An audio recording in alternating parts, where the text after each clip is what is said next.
tahap berpikir ini keperluan saya, tentu hal-hal semacam ini akan kita kerjakan.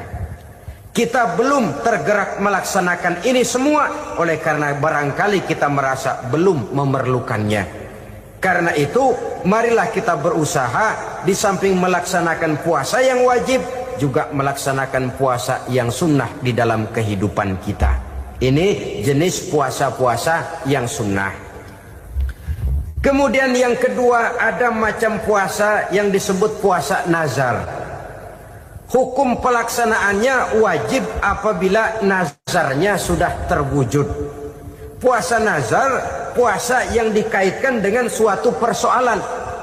Umpamanya, kalau saya lulus ujian, saya akan puasa 1 minggu lamanya. Begitu ujiannya ternyata lulus, dia wajib bayar nazarnya. Puasa 7 hari, tidak lagi sunnah tapi wajib karena dia nazarkan.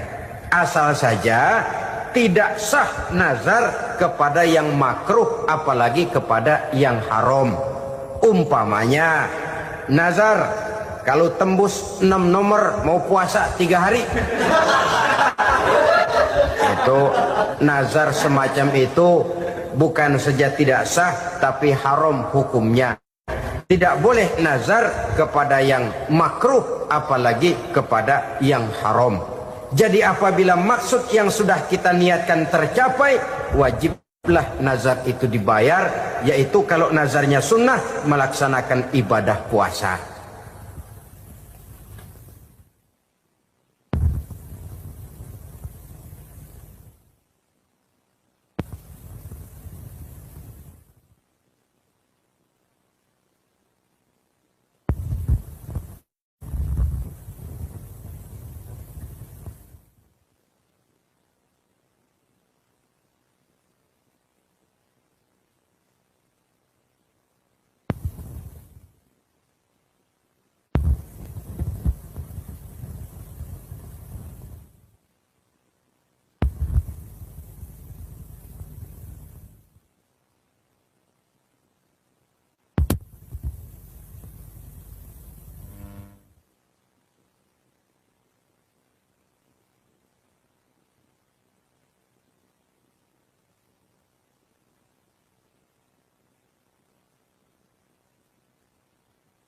Saudara-saudara kaum muslimin rahimakumullah.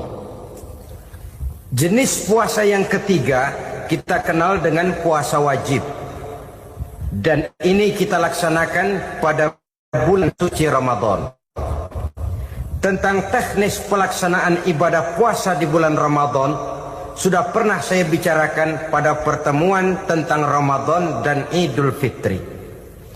Pada kesempatan ini saya hanya ingin mengajak bahwa di dalam melaksanakan ibadah puasa Ramadan ini, marilah kita mengadakan evaluasi. Kenapa demikian? Barangkali secara jujur, walaupun agak berat, saya masih harus berkata, masih banyak di antara kita umat Islam yang di dalam melaksanakan suatu ibadah terjebak dalam rutinitas ritual. Apa itu rutinitas ritual? Itu bahasa susah. Berhubung saya tidak ingin bicara yang susah-susah, kita bicara yang mudah-mudah saja.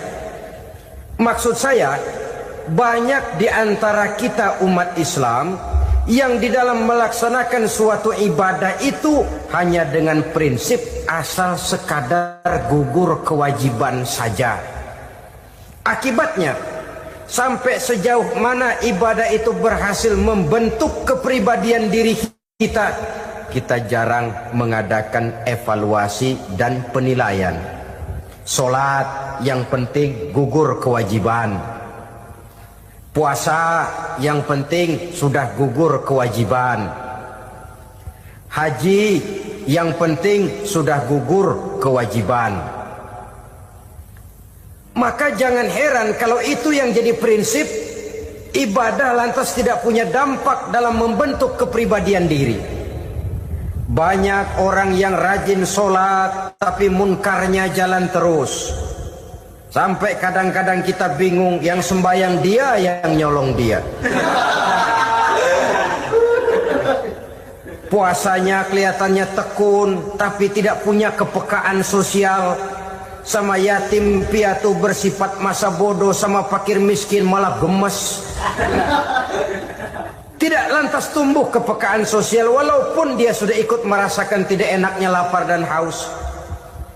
Ada juga yang sudah haji 4-5 kali mondar-mandir Jakarta Mekah, tapi gaya hidupnya tetap seperti katak di kolong tempurung, picik, sempit pandangan, dangkal hati, tidak terbuka walaupun sudah melihat Islam dalam skala internasional.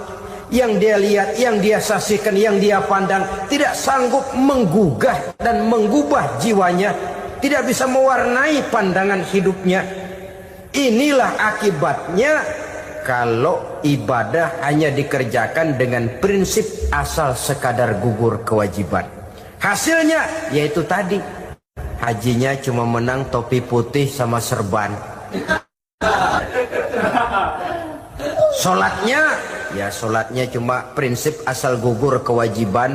Begitu juga puasanya, begitu juga zakatnya dan ibadah-ibadah lainnya. Bukan tanpa satu maksud. Jikalau Allah Subhanahu wa ta'ala memerintahkan kita melaksanakan ibadah puasa di bulan suci Ramadan, bahkan maksud itu sangat pada penghujung ayat yang memerintahkan kita puasa. Ya ayyuhallazina amanu kutiba alaikumus siyam kama kutiba alal ladzina min qablikum la'allakum tattaqun. Orang yang beriman diwajibkan atas kamu berpuasa, telah diwajibkan juga kepada orang-orang yang sebelum kamu, la'allakum tattaqun, agar kamu dengan puasa itu menjadi manusia yang bertakwa kepada Allah Subhanahu wa ta'ala. Dengan kata lain, berhasil atau tidak puasa Ramadan kita ini akan nampak takwa kita meningkat atau tidak setelah kita melaksanakan ibadah puasa. Sehingga kalau orang mengatakan Ramadan itu merupakan month of training, bulan latihan, keluar latihan tentu harus semakin naik dan baik gaya kehidupan kita. Jadi tujuan utama daripada pelaksanaan ibadah puasa adalah untuk membentuk manusia yang bertakwa. Nah, takwa itu kata Imam Qusairi hurufnya ada 4. Ta, qaf, wawu, ya. Masing-masing huruf ini simbol dari pribadi orang yang bertakwa, bina dan dibentuk oleh pelaksanaan puasanya. Mari kita lihat. Huruf ta adalah lambang dari sifat tawadhu, rendah hati. Orang yang bertakwa, orang yang tidak mempunyai sifat sombong. Puasa menanamkan kita kesadaran terhadap kelemahan, terhadap keterbatasan, terhadap segala ketidakmampuan yang kita miliki. Ya Allah, baru sehari nggak kena makan, nggak kena minum, sudah begini lemesnya. Puasa memang, kalau pagi orang masih sehat, masih terdorong oleh sahur, siang masih lumayan, tapi zuhur ke atas biasanya mulai sikap lemah manusiawi, keterbatasan kekuatan biologis itu mulai nampak. Dari sini tanam satu kesadaran. Kalau begitu apa yang mau disembuhkan di hadapan Allah? Kaya, siapa sih orang paling kaya? Ilmu, siapa sih orang paling pintar? Pangkat, siapa sih orang paling tinggi jabatannya? Dari sifat semacam ini lahir introspeksi, rasa mawas diri, timbul sifat tawaduknya, rendah hatinya, tidak melonjak menjadi angkuh dan sombong lantaran sedikit kemampuan dan kekuatan yang dimilikinya. Lalu untuk sikap yang lebih jauh, terwujudlah, terbentuklah apa yang dinamakan stabilitas temperatur batin. Orang tetap konstan menjaga nilai-nilai idealisme yang pernah dimilikinya. Dia mulai dengan adil, dia berjalan tetap dengan keadilan, dan dia berakhir juga tetap dalam keadilan. Jangan mulainya adil, tengahnya setengah adil, di akhirnya malah zolim sama sekali. Ini tidak punya stabilitas temperatur batin. Kan banyak orang begitu toh. Mulanya benar, belakangan mau benar sendiri. Mulanya sudah rela berkorban buat kepentingan orang banyak, belakangan malah selalu mengorbankan kepentingan orang banyak. Waktu di bawah rajin baca ayat kursi, dapat kursi lupa ayat. Stabilitas temperatur batin, tertipu oleh perasaan seolah-olah situasi dan kondisi sudah serba memungkinkan, sudah serba menguntungkan. Orang yang dibentuk pribadinya oleh pelaksanaan ibadah puasa, dia sadar apapun keberhasilannya, apapun kedudukannya, apapun nilai kekayaannya, itu cuma sebagian kecil sekali dari apa yang ada pada zat Allah Subhanahu wa ta'ala.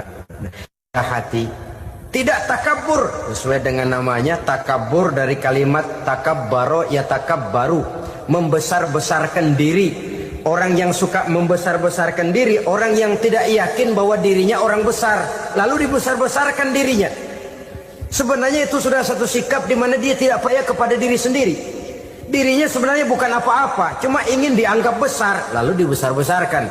Takabbur namanya. Puasa sekali lagi melatih kita menanamkan kesadaran akan kelemahan dan keterbatasan kita sebagai makhluk. Itu sikap tawatu.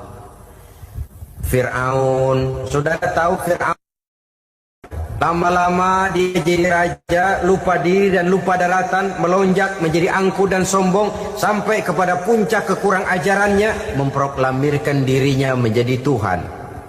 Hitler juga begitu. Pendeknya orang manakala tidak ada kesadaran tentang dari mana segalanya berasal dan kemana segalanya akan kembali, dia mudah out of control. Kalau sudah out kontrol, maka dia akan melakukan perbuatan yang melampaui batas.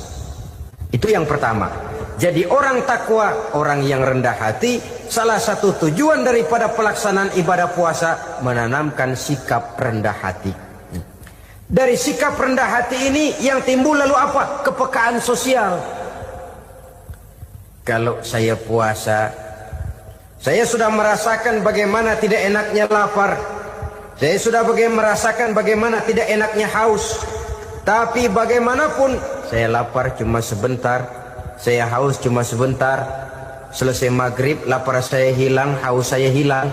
Bagaimana yatim piatu, orang-orang tua jompo yang perlu santunan, orang-orang miskin yang terkapar di kolong-kolong jembatan, yang tiap hari merasakan perasaan seperti ini, tanpa tahu kapan hidup dan nasibnya akan berubah. Tidur beratapkan langit, berselimut koran. Kalau demikian, saya ini beruntung.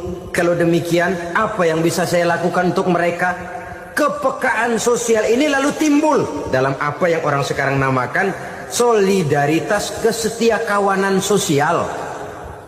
Hidup tidak hanya untuk kepentingan diri dan perutnya sendiri saja, tapi mau menolong, mau membantu orang yang memang memerlukan bantuan dan pertolongan itu sendiri. Jangan setelah tahu lapar tidak enak, haus tidak enak, tapi kita tidak mau tenggang rasa, tidak mau timbang rasa. Begini loh tidak enaknya lapar, begini loh tidak enaknya haus. Ini terjadi pada diri saya. Saya masih mampu, masih berbuka puasa. Bagaimana yang tiap hari merasakan seperti ini? Tidak Ramadan, tidak Syawal, tidak Zulqa'dah, tidak Zulhijjah, selalu kelaparan dan kehausan.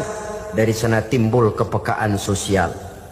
Lalu lahirlah sikap pemurah, dermawan, mau menoleh ke kiri dan ke kanan. Bahkan Al-Quran itu sampai mengancam betul.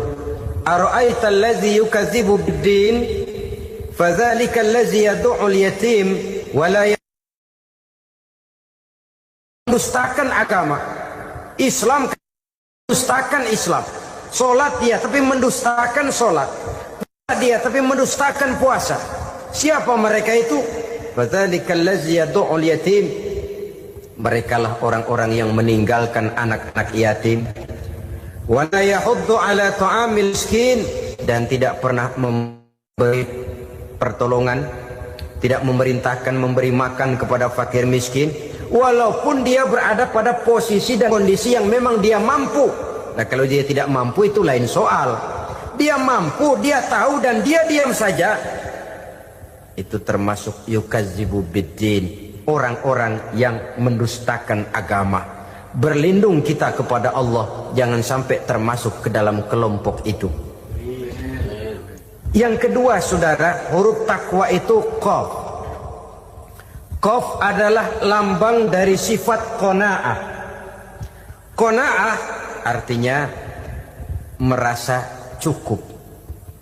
Puasa melatih kita untuk bersikap cukup dalam hidup. Kalau kita perturutkan menjelang saat berbuka, menunggu waktu berbuka, istilah orang di Jawa Barat ngabuburit katanya, kita menunggu saat berbuka, segalanya saja ingin kita beli, segalanya saja ingin kita minum, semuanya saja ingin kita makan. Sebab nafsu sudah begitu berupa, perut sudah sedemikian lapar, kerongkong sudah sedemikian haus, rasanya semuanya saja ingin kita telan. Tapi tahukah kita bahwa setelah maghrib berbunyi, berapa banyak yang kita makan, berapa banyak yang kita minum? Sesuaikah dengan keinginan kita tadi siang? Tadi siang semuanya ingin kita makan, tadi siang semuanya ingin kita minum. Setelah berbuka, berapa banyak yang kita makan, berapa banyak yang kita minum? Itulah kehidupan. Segalanya ingin kita kuasai, segalanya ingin kita punyai, tapi berapa sih yang benar-benar kita perlukan? Maka orang kaya adalah orang yang hidupnya cukup. Orang miskin hakikat yang selalu merasa kurang. Bagaimanapun besar rumah, banyak uang kita, berpuluh kendaraan kita, kalau hidup selalu merasa kurang, itu artinya kita masih miskin. Maka jikalau ingin menjadi orang kaya, kuncinya hakikatnya cuma satu, hati kita merasa cukup dengan yang diberikan Allah, bersyukur atas segala nikmatnya, dan dengan syukur itu, nikmat itu akan ditambah oleh Allah Subhanahu wa ta'ala. Puasa menimbulkan sifat qanaah, dan qanaah adalah watak daripada orang-orang yang bertakwa kepada Allah Subhanahu wa ta'ala. Persis seperti orang minum air laut. Makin diminum makin haus, makin diminum makin kering tenggorokan. Begitulah orang berhadapan dengan materi. Tadinya dia akan senang kalau dia merasa punya tanah ratusan hektar. Sudah ratusan hektar, tidak cukup ngelamun lagi, alangkah nikmatnya kalau bisa beli gunung. Gunung dibeli. Sudah punya gunung, lihat laut. Aduh, kalau laut juga bisa dibeli, beli lagi laut. Sudah punya laut, lihat ke atas langit, ada yang jual apa enggak ya?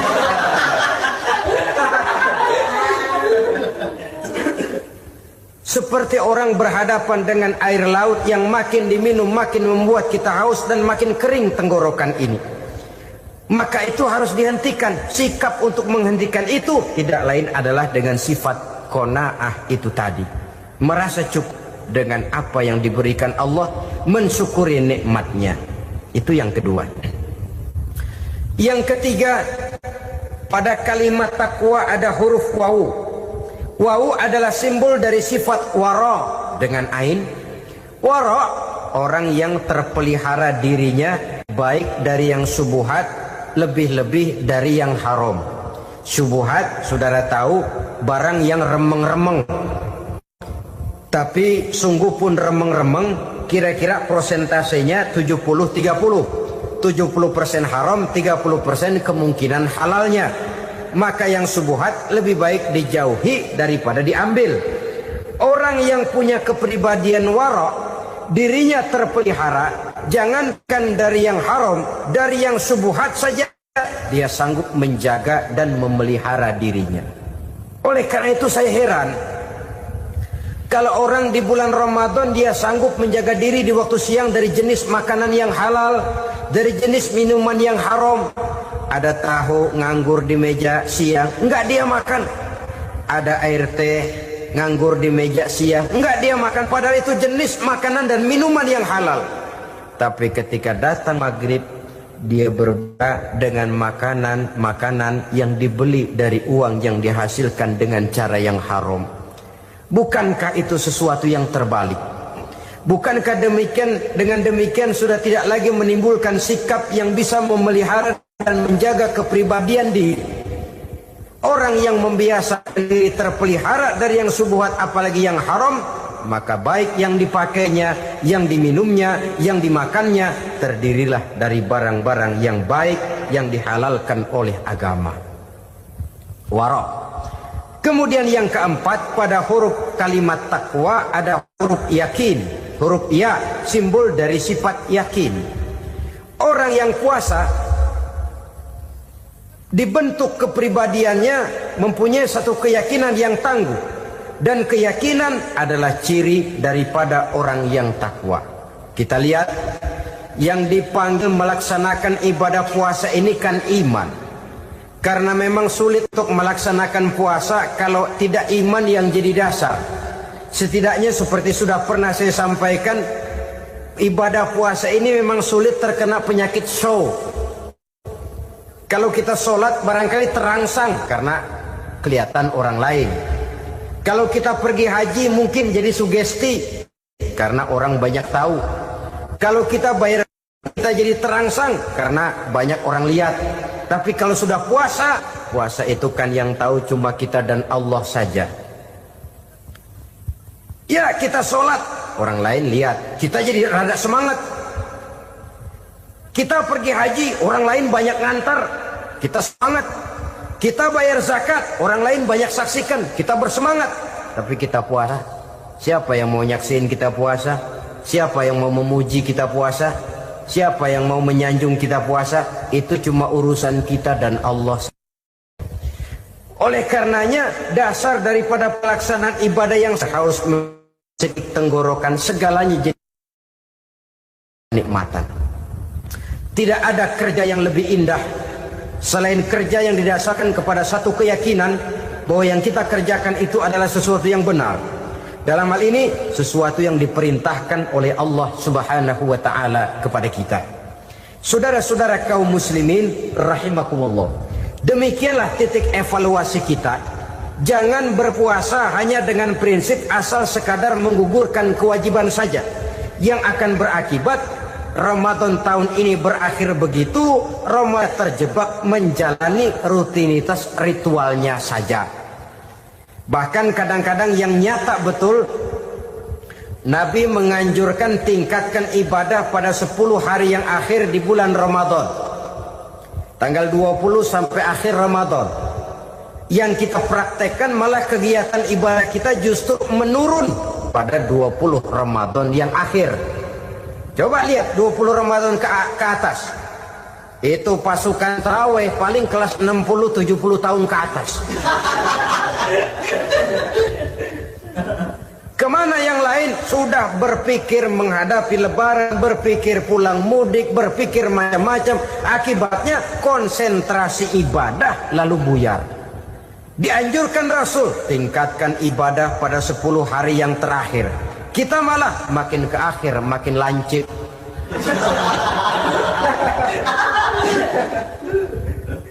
Saudara-saudara kaum muslimin rahimakumullah, kita terjebak oleh sesuatu yang sementara, oleh sesuatu yang bersifat kulit, lalu meninggalkan isinya. Padahal jikalau kita tidak mengisi Ramadan dengan kegiatan ibadah, berarti kita tidak keluar dari Ramadan dengan jiwa yang baru, yang sudah ditempa oleh pengalaman ibadah di bulan Ramadan. Artinya kita tidak kembali kepada fitrah, kesucian seperti saat kita dilahirkan. Lalu kalau kita tidak kembali kepada fitrah, apa yang mau kita rayakan pada Idul Fitri itu? Di mana letak kegembiraan kita? Di mana letak kebahagiaan hati? Kembalikah kita kepada fitrah? Tidak. Benarkah puasa yang kita kerjakan? Kelihatannya juga tidak. Adakah dampak dari pelaksanaan ibadah dalam pribadi kita? Tidak. Kadang-kadang Ramadan selesai malah teriak merdeka.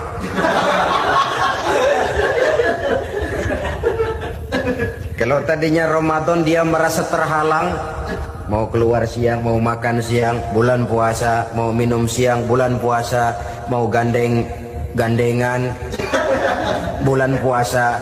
Ramadan selesai, kibarin bendera, teriak merdeka.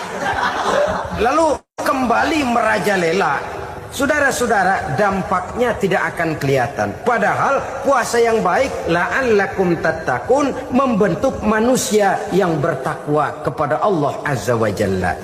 Nah, sekarang apa kemudahan dan keistimewaan yang akan diberikan Allah kepada mereka yang sampai kepada tingkat takwa ini?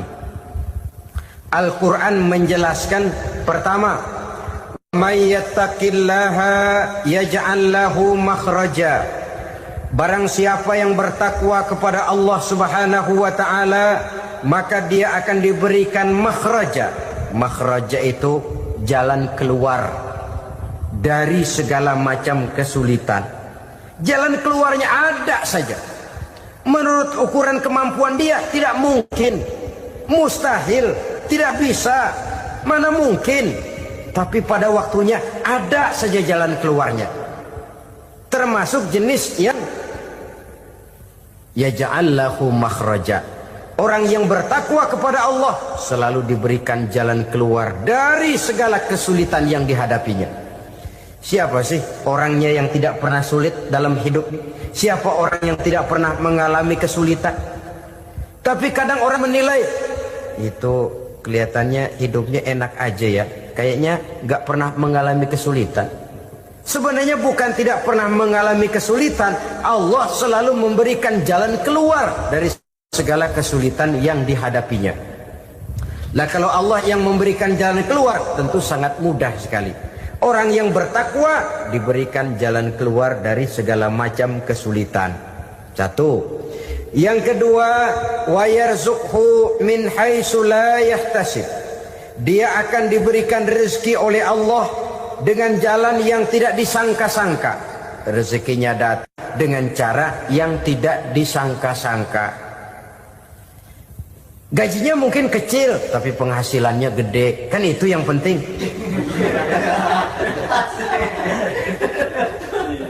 Gaji dan penghasilan kan lain tuh. Boleh jadi gaji kecil, asal penghasilan gede, kan nikmat hidup itu. Nah, penghasilan ini ada yang bisa kita perkirakan. Bisa kita perkirakan. Misalnya gaji itu tadi. Kalau saya kerja, gaji saya begini. Ada rezeki yang masuk min haitsu la yahtasib. Tidak kita sangka-sangka. Tidak kita duga-duga. Tahu-tahu ada saja rezeki. Datang orang, bawa persoalan yang mendatangkan hasil. Sebab rezeki, jodoh, maut memang seperti bayangan. Kita uber-uber dia lari, kita diem dia diem. Kan gemesin itu. Bayang-bayang itu begitu. Kita kejar, dia lari. Rezeki juga begitu. Kita diem, dia diem. Setengah mati yang namanya rezeki kita cari, kita uber. Ngobek sampai ratusan bohong kita kerjain. Tapi memang belum waktunya, ya sulit untuk tembus. Tapi kadang-kadang giliran kita nongkrong di rumah, datang orang bawain rezeki. Itulah yang namanya rezeki. Tapi ini untuk orang yang bertakwa. Kalau tidak punya kredibilitas takwa, jangan lalu pakai ayat ini. Diberikan Allah dengan rezeki dengan jalan yang tidak disangka. Kan ada ayatnya dah, kita mah manteng aja di rumah dah. Ntar juga tuh rezeki datang. Ini fasilitas yang diberikan kepada orang yang wa may yattaqillah, bertakwa kepada Allah, yarzuqhu min haitsu la yahtasib, diberikan rezeki dengan cara yang tidak disangka-sangkanya. Maka kadar ketakwaan jangan membuat kita buruk sangka. Tuh orang ya nggak kemana-mana, duitnya ada aja. Kalau dia takwa, Allah berikan jalan keluar. yang lantas ngelihat kiai orangnya ahli ibadah, ilmunya tinggi, akhlaknya luar biasa, takwanya tinggi, rezekinya lancar, lalu husnuzon nih kiai nggak kemana-mana, duitnya banyak, miara tuyul kali ini. Itu termasuk jaminan Allah yang masuk kategori min haitsu la yahtasib. Yang ketiga, yaj'al lahu min amrihi yusra, dimudahkan segala urusannya, dimudahkan segala urusannya. Kemudian yang keempat, yukaffir anhu sayyiatihi wa yu'azzim lahu ajra, diampuni segala kesalahannya dan dibesarkan pahala kebaikan yang dikerjakannya. Maka mudah-mudahan puasa yang kita kerjakan mengantarkan kita kepada ketakwaan kepada Allah, dan takwa membuka janji Allah kepada kita di dalam kehidupan ini. Puasa sunnah pada hari Senin dan hari Kamis. Apa sumber hukumnya? Diriwayatkan oleh Imam Muslim dari Abi Qatadah, Rasulullah Shallallahu Alaihi Wasallam ditanya tentang puasa pada hari Senin. Kenapa Rasul melakukan itu? Beliau menjawab, zalika yaumu wulidtu fihi wa yaumu bu'istu au unzila alayya fihi. Hari Senin itu adalah hari di mana aku dilahirkan dan hari di mana aku dibangkitkan. Wahyu pertama turun kepadaku pun pada hari itu. Maka sunnah melaksanakan puasa pada hari itu. Adapun hari Kamis, ada hadis yang diriwayatkan oleh Imam Turmuzi dari Abi Hurairah, Nabi bersabda, tu'radul a'malu yaumul isnaini wal khamisi fa uhibbu an yu'radu amali wa ana sha'im. Disetor amal setiap manusia pada hari Senin dan pada hari Kamis. Maka aku ingin, kata Nabi, agar pada saat amalku disetor itu aku sedang puasa. Jadi malaikat itu menurut riwayat ini mencatat dan menyetorkan catatan amalan seseorang pada hari Senin, hari Kamis. Tiap hari Senin amalan kita disetor oleh malaikat. Catatan terakhir tentu yang sedang kita kerjakan, sehingga yang masuk daftar, saya tinggalkan orang ini, dia sedang puasa. Karena naik catatan amalnya pada hari Senin. Kamis diangkat lagi, catatan paling akhir, saya tinggalkan orang ini, dia sedang puasa. Itu makna fa uhibbu ay yu'rada amali wa ana sha'im. Aku senang kalau pada saat amalku disetor, catatan paling akhir aku lagi puasa. Satu keistimewaan. Alangkah celaka tiap amalan disetor kita sedang berbuat jahat. Senin, Kamis, teler, mabok, judi. Tiap amalan disetor catatan akhirnya, saya tinggalkan si fulan lagi teler. Laporan Senin. Kamis laporan lagi, saya tinggalkan si fulan lagi mirit kartu. Saudara hadirin yang saya muliakan, alangkah jeleknya catatan kita. Oleh karena itu sunnah puasa pada hari Senin dan hari Kamis. Ini amalan sunnah, saudara-saudara. Dan oleh karena ini amalan sunnah, sebagian ulama memberikan penjelasan, walaupun lupa niat, kalau sudah malam itu lupa niat, boleh niatnya sudah siang puasa sunnah ini, dengan catatan dari pagi belum makan apa-apa. Malam saudara lupa, tahu-tahu ingat ini hari Senin, ini hari Senin, dah jam 10, niatlah jam 10 itu, sah puasanya asal dari pagi belum makan apa-apa. Tapi kalau sudah dapat 2 piring baru niat, jam 10 itu lain, ngojek namanya.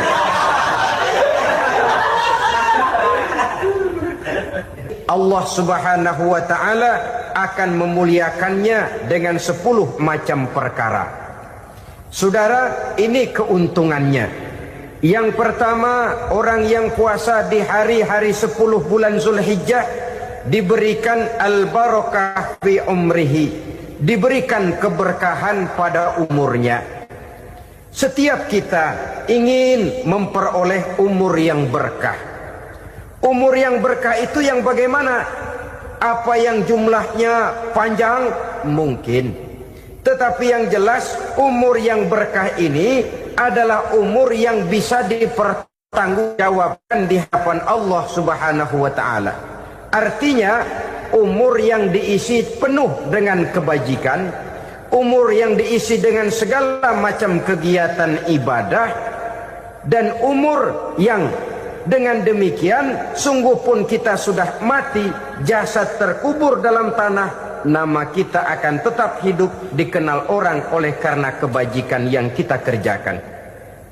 Saya kira akan lebih merupakan azab ketimbang nikmat kalau orang diberikan umur panjang tapi hanya untuk menumpuk-numpuk dosa saja.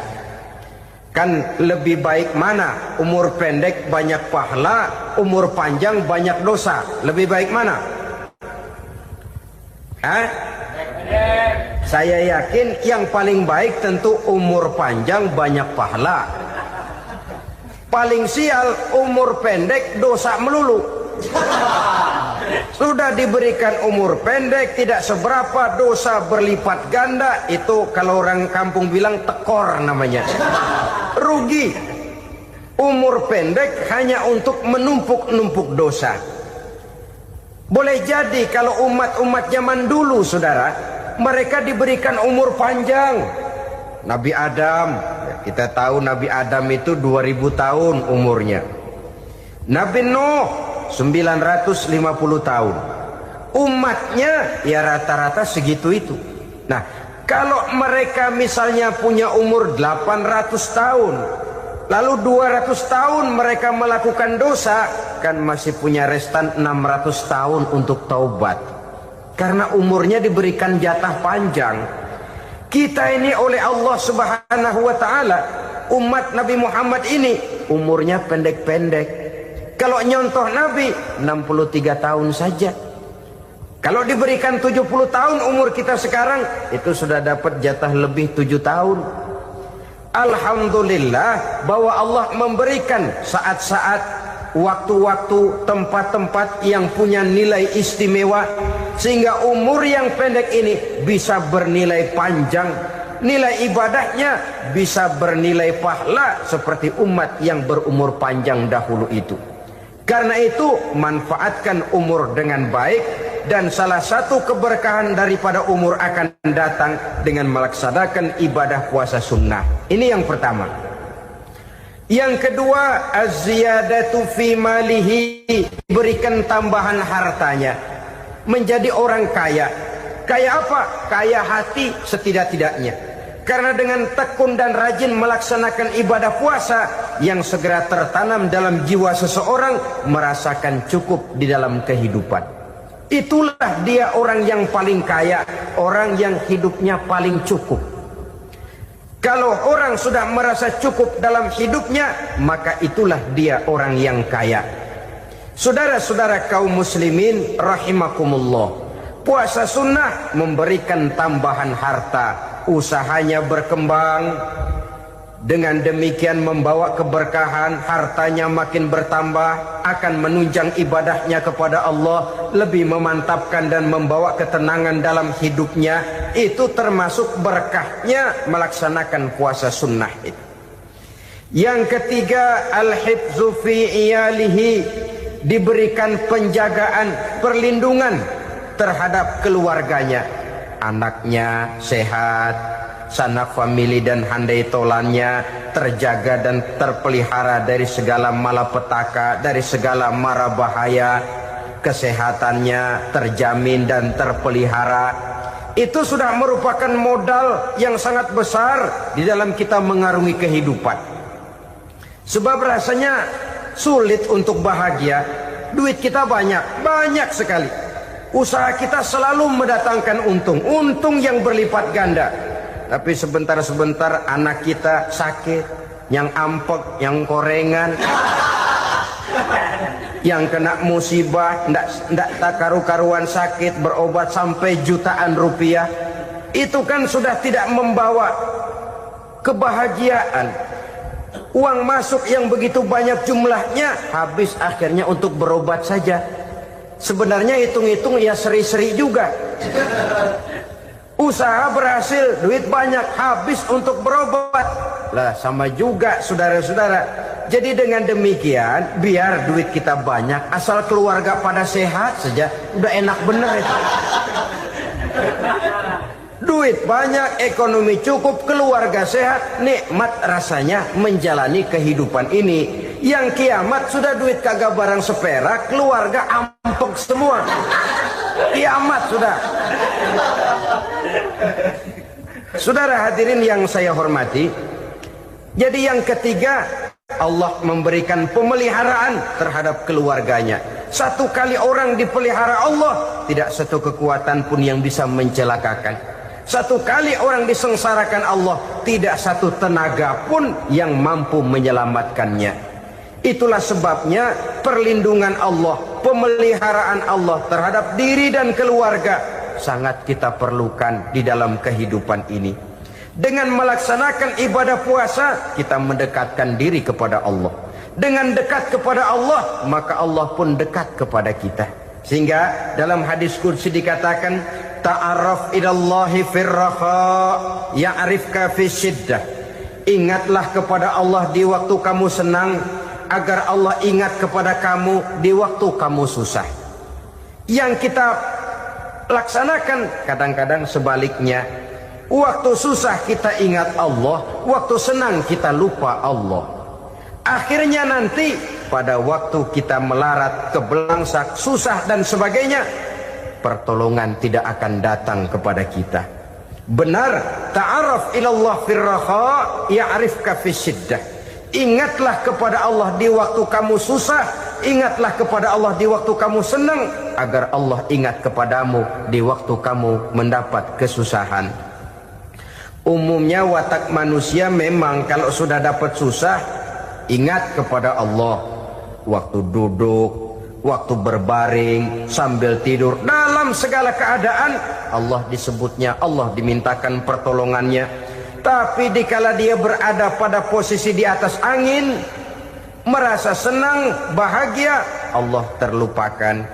Saudara-saudara kaum muslimin, itu yang ketiga. Yang keempat, at-takfiru li sayyiatihi. Orang yang melaksanakan puasa sunnah itu diampuni segala dosa dan kesalahan yang telah dilakukannya. Dan yang kelima, at-tad'ifu li hasanatihi, diberikan balasan yang berlipat ganda dari segala kebaikan yang dikerjakannya. Satu berbalas 7, 7 bisa berbalas 10, 10 masih berbalas 100, masih ditambah dengan wallahu yudha'ifu liman yasha. Allah melipat gandakan pahala orang-orang yang dikehendakinya. Maka carilah satu kebaikan yang apabila kita kerjakan, dosa akan dihapus dan nilai pahalanya menjadi berlipat ganda. Satu kali kita bekerja, 2-3 pulau bisa kita raih dan kita jangkau. Yang keenam, orang yang melaksanakan puasa sunnah di bulan Zulhijjah, at-tashil li sakarati mautihi, diberikan kemudahan pada saat menghadapi sakaratul maut. Maut a mysterious problem. Dia adalah pintu yang setiap orang pasti akan memasukinya. Bahwa mati adalah mati, itu semua kita tahu. Tapi hakikat orang pada saat menghadapi mati itu kan berbeda-beda. Ada yang matinya itu gampang sekali, persis orang tidur saja, tidak nampak gelisah, tidak bikin susah yang hidup, tidak gelimpangan di tempat tidur, persis seperti orang mau tidur saja. Ada yang sulit sekali menghadapi sakaratul maut, gelimpangan di tempat tidur, bikin bingung orang yang nunggu. Kadang-kadang seperti kerbau digorok lehernya. Saudara-saudara, sulit menghadapi sakaratul maut. Oleh karena itu Rasulullah sallallahu alaihi wasallam sering beliau itu kalau berdoa membaca Allahumma hawin alayya fi sakaratil maut. Ya Allah, mudahkan saya di dalam menghadapi sakaratul maut. Rasulullah saja, saudara, orang yang ibadahnya paling banyak, orang yang hatinya paling bersih, orang yang akhlaknya paling luhur, masih berdoa semacam ini, mohon dimudahkan oleh Allah agar mudah menghadapi sakaratul maut. Apalagi kita, terus terang kita ini paling-paling kelas mukhtalid, bangsa ama pahala mau ama dosa doyan. Lebih perlu lagi menghadapi sakaratul maut, sehingga apabila malaikat maut datang menjemput nyawa kita, dimudahkan, jangan dibikin sulit, supaya mudah. Jadilah orang baik-baik. Biasanya kalau banyak yang mati, malaikat maut juga kali main-mainin dulu tuh orang, utak-atik, ditakut-takutin dan segala macam. Saudara hadirin yang saya hormati, maka menghadapi sakaratul maut ini merupakan kunci. Apakah seseorang bisa husnul khatimah atau bisa su'ul khatimah? Salah satu jalan untuk memudahkan diri menghadapi sakaratul maut, melaksanakan puasa sunnah di bulan Zulhijjah ini. Yang ketujuh, ad-diya'u li zulumati qabrihi, diberikan terang di alam kuburnya. Kubur, saudara tahu, saudara tentu sering lihat orang dimasukkan ke liang lahat, ditutup dengan papan, dinding ari kata kita di kampung, lalu diuruk lagi dengan tanah. Dalamnya liang lahat, gelapnya liang lahat, gelapnya diuruk dengan tanah, gelapnya di dalam kubur, tiga gelap yang menjadi satu. Bapak moyangnya gelap.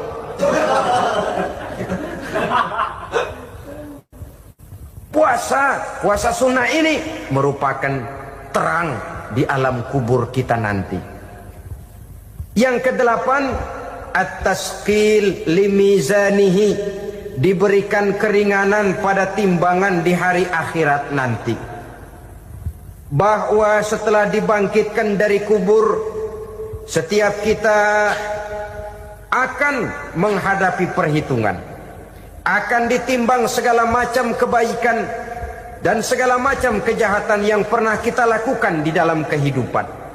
Orang yang melaksanakan ibadah puasa sunnah, at-tasqilu limizanihi, diberikan keringanan timbangan hari akhiratnya nanti. Yang kesembilan, an-najah minal bala, diberikan keselamatan dari segala macam bencana. Dan yang ke-10, as-su'ud ala darajatihi, diberikan ketinggian, naik derajatnya, derajat di dunia, lebih-lebih lagi derajat di akhirat nanti.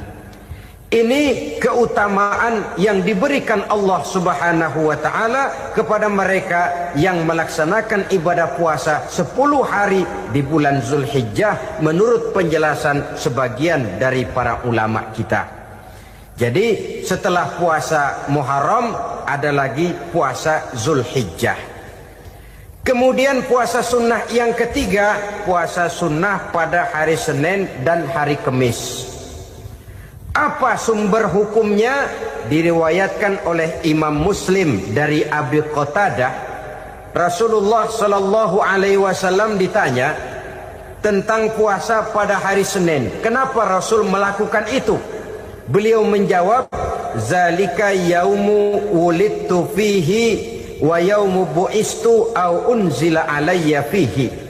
Hari Senin itu adalah hari di mana aku dilahirkan dan hari di mana aku dibangkitkan.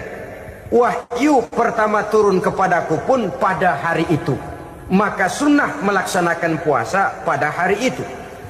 Adapun hari Kamis, ada hadis yang diriwayatkan oleh Imam Turmuzi dari Abi Hurairah, Nabi bersabda, tu'radul a'malu yaumul isnaini wal khamisi fa uhibbu ay yu'radu amali wa ana sha'im. Disetor amal setiap manusia pada hari Senin dan pada hari Kamis. Maka aku ingin, kata Nabi, agar pada saat amalku disetor itu aku sedang puasa.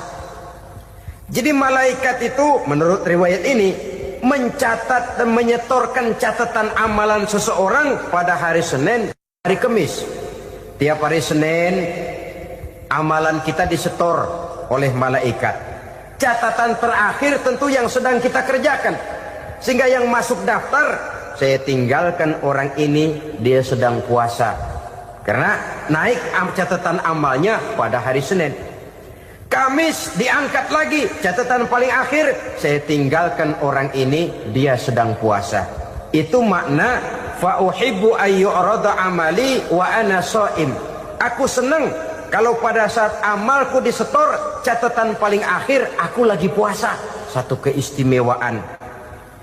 Alangkah celaka tiap amalan disetor kita sedang berbuat jahat. Senin, Kemis, teler, mabok, judi. Tiap amalan disetor, catatan akhirnya saya tinggalkan si fulan lagi teler. Laporan Senin. Kemis laporan lagi, saya tinggalkan si fulan lagi mirip kartu.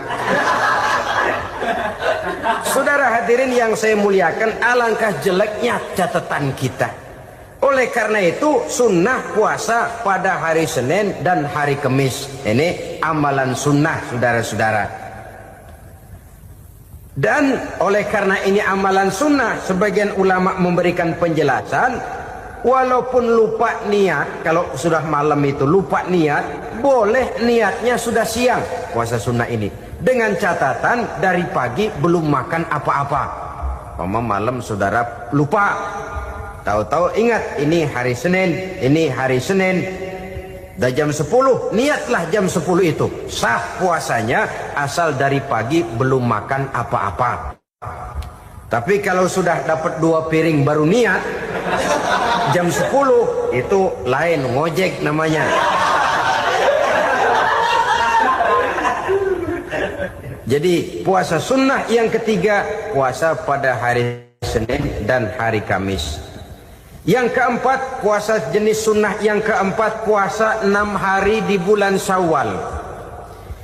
Diriwayatkan oleh Imam Muslim dari Abi Ayyub bahwa Nabi bersabda, "Man shoma Ramadhana summa atba'ahu sittan min Syawal kana kasyamid dahri." Barang siapa yang berpuasa di bulan Ramadan, kemudian diikutinya dengan 6 hari di bulan Syawal, maka dia seolah-olah seperti orang yang berpuasa 1 abad lamanya. Allahu Akbar. Demikian besar keuntungannya. 6 hari di bulan Syawal sama dengan orang yang berpuasa 1 abad lamanya. Ini fadailul a'mal, saudara-saudara. Jangan diartikan karena menang sudah puasa 6 hari bulan Syawal, Ramadan tahun depannya lantas nggak puasa. Kenapa? Ukurannya sudah 1 abad. Bukan itu pengertiannya. Ini mendorong orang memberikan ganjaran pahala yang sedemikian besar. 6 hari setelah Ramadan, artinya di bulan Syawal. Tidak pada hari pertama Syawal, karena haram hukumnya berpuasa pada hari fitri itu. 6 hari di bulan Syawal. Tinggal lihat yang mampunya saja. Boleh berurutan, boleh tidak berselang-seling, boleh. Asal saja jumlahnya 6 hari selama masih bulan Syawal itu. Hari ini 3 hari lagi, 4 hari lagi, diselang-seling atau berurutan, itu juga lebih baik. Puasa sunnah 6 hari daripada bulan Syawal. Kemudian yang kelima, puasa sunnah 3 hari pada setiap bulan. 3 hari pada setiap bulan. Diriwayatkan oleh Imam Bukhari dan Muslim dari Abi Hurairah. Abi Hurairah bercerita, "Ausani khalili sallallahu alaihi wasallam bisalasin." Kekasih saya Rasulullah berwasiat kepada saya, memesankan benar-benar kepada saya untuk melaksanakan 3 amalan yang terpuji. Pertama, siyamu salasati ayyamin min kulli syahrin. Puasa 3 hari dalam setiap bulan. Ini wasiat yang pertama. 3 hari pada setiap bulan. Tidak peduli bulan apa saja. dalam artian ya bulan menurut perhitungan Islam ya. Muharram, Safar, Rabiul Awal, Rabiul Tsani, Jumadal Ula, Jumadil Akhir, Rajab, Sya'ban, Ramadan, Syawal, Zulqa'dah, Zulhijjah dan selanjutnya. 3 hari pada setiap bulan. Tanggalnya tanggal berapa saja? Lebih utama pada yang disebut Yaumul Bid, yaitu hari-hari di mana bulan menunjukkan purnama. Tanggal 13, tanggal 14 dan tanggal 15 pada setiap bulannya itu disunahkan melaksanakan puasa. Itu wasiat pertama, puasa 3 hari pada setiap bulan. Wasiat yang kedua, waraqatai duha, melaksanakan sholat duha sekurang-kurangnya 2 rakaat. Itu wasiat yang dipesankan benar kepada saya, kata Abi Hurairah. Pertama, puasa 3 hari pada setiap bulan. Yang kedua, usahakan jangan meninggalkan 2 rakaat minimal daripada sembahyang duha. Kita tahu sembahyang duha itu sembahyang sunnah di waktu pagi seketika matahari naik sepenggalahan. Sekurang-kurangnya 2 rakaat, sebanyak-banyaknya 8 rakaat. Di antara fadilah atau keutamaan daripada sholat duha ini yaitu menyangkut masalah rezeki dan usaha. Kemudian wasiat yang ketiga, wa an utira qabla an anama. Beliau sangat berwasiat kepada saya untuk sholat witir sebelum tidur. Artinya sholat malam sebagai amalan sunnah di dalam kehidupan kita. Jadi saudara-saudara, dalam hidup ini kita akan selalu berbentur dengan keperluan. Kalau pada satu saat kita sudah sampai kepada tahap berpikir ini keperluan saya, tentu hal-hal semacam ini akan kita kerjakan. Kita belum tergerak melaksanakan ini semua oleh karena barangkali kita merasa belum memerlukannya.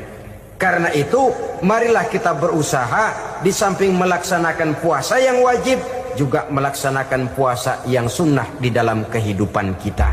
Ini jenis puasa-puasa yang sunnah. Kemudian yang kedua, ada macam puasa yang disebut puasa nazar. Hukum pelaksanaannya wajib apabila nazarnya sudah terwujud. Puasa nazar, puasa yang dikaitkan dengan suatu persoalan. Umpamanya, kalau saya lulus ujian, saya akan puasa 1 minggu lamanya. Begitu ujiannya ternyata lulus, dia wajib bayar nazarnya. Puasa 7 hari, tidak lagi sunnah, tapi wajib karena dia nazarkan. Asal saja tidak sah nazar kepada yang makruh, apalagi kepada yang haram. Umpamanya nazar, kalau tembus 6 nomor mau puasa 3 hari. Itu nazar semacam itu bukan saja tidak sah, tapi haram hukumnya.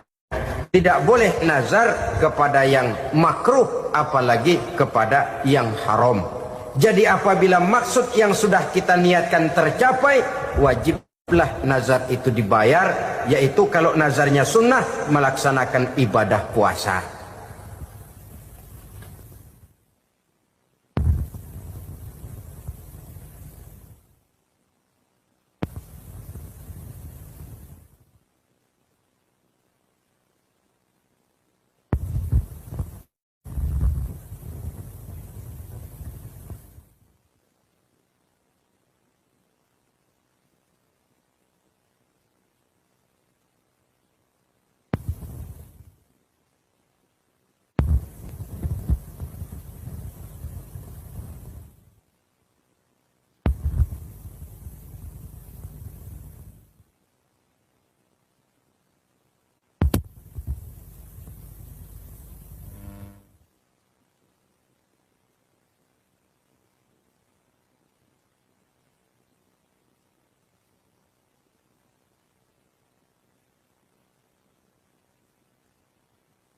Saudara-saudara kaum muslimin rahimakumullah.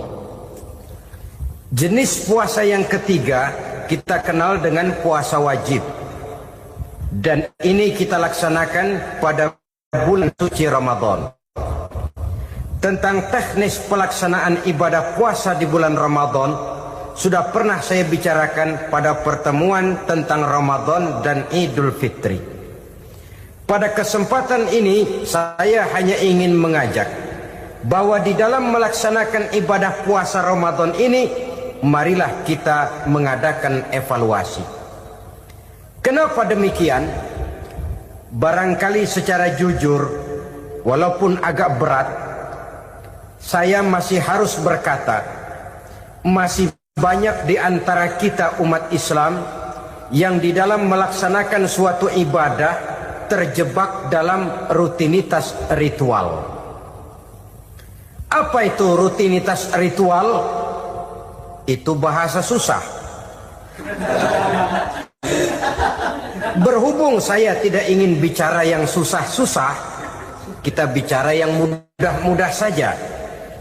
Maksud saya, banyak di antara kita umat Islam yang di dalam melaksanakan suatu ibadah itu hanya dengan prinsip asal sekadar gugur kewajiban saja. Akibatnya, sampai sejauh mana ibadah itu berhasil membentuk kepribadian diri kita, kita jarang mengadakan evaluasi dan penilaian. Salat yang penting gugur kewajiban. Puasa yang penting sudah gugur kewajiban. Haji yang penting sudah gugur kewajiban. Maka jangan heran kalau itu yang jadi prinsip, ibadah lantas tidak punya dampak dalam membentuk kepribadian diri. Banyak orang yang rajin sholat tapi munkarnya jalan terus. Sampai kadang-kadang kita bingung, yang sembahyang dia, yang nyolong dia. Puasanya kelihatannya tekun tapi tidak punya kepekaan sosial. Sama yatim piatu bersifat masa bodoh, sama fakir miskin malah gemes. Tidak lantas tumbuh kepekaan sosial walaupun dia sudah ikut merasakan tidak enaknya lapar dan haus. Ada juga yang sudah haji 4-5 kali mondar-mandir Jakarta Mekah, tapi gaya hidupnya tetap seperti katak di kolong tempurung, picik, sempit pandangan, dangkal hati. Tidak terbuka walaupun sudah melihat Islam dalam skala internasional. Yang dia lihat, yang dia saksikan, yang dia pandang, tidak sanggup menggugah dan mengubah jiwanya, tidak bisa mewarnai pandangan hidupnya. Inilah akibatnya kalau ibadah hanya dikerjakan dengan prinsip asal sekadar gugur kewajiban. Hasilnya yaitu tadi, hajinya cuma menang topi putih sama serban. Sholatnya, ya sholatnya cuma prinsip asal gugur kewajiban. Begitu juga puasanya, begitu juga zakatnya dan ibadah-ibadah lainnya. Bukan tanpa satu maksud. Jikalau Allah Subhanahu wa ta'ala memerintahkan kita melaksanakan ibadah puasa di bulan suci Ramadan, bahkan maksud itu sangat pada penghujung ayat yang memerintahkan kita puasa. Ya ayyuhallazina amanu kutiba alaikumus siyam kama kutiba alal ladzina min qablikum la'allakum tattaqun.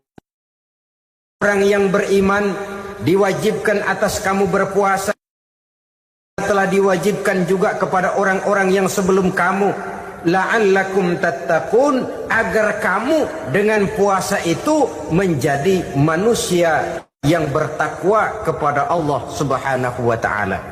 Dengan kata lain, berhasil atau tidak puasa Ramadan kita ini akan nampak takwa kita meningkat atau tidak setelah kita melaksanakan ibadah puasa.